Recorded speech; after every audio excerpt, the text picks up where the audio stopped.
La France insoumise, est la première et la pire des menaces politiques aujourd'hui. Jour après jour, les insoumis franchissent toutes les limites de ce qui est acceptable, comme lorsqu'ils se réjouissent de la libération du terroriste Georges Ibrahim Abdallah en le désignant comme prisonnier politique, en faisant allusion à donc ce militant pro-palestinien libanais qui a été libéré après 40 ans de détention, qui est qualifié de terroriste. Il a été condamné pour des complicités d'assassinat dans l'assassinat de deux diplomates. Vous êtes particulièrement visé. D'ailleurs, vous remarquerez, il n'a pas dit Georges Ibrahim Abdallah, il a dit Ibrahim Abdallah, il a dû se dire que ça faisait plus terroriste.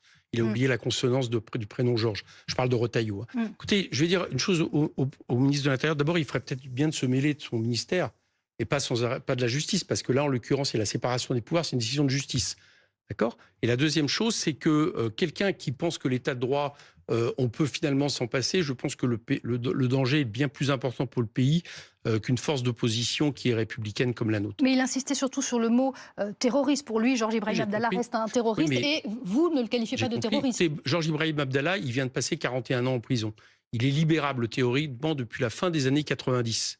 Bon, la seule raison pour laquelle il a été maintenu, c'est la demande des Américains. On le sait, c'est politique. Et donc, par rapport en plus à des faits qu'il a toujours niés. Donc, encore une fois, M. Retailleau juge à la place de la justice, c'est son droit.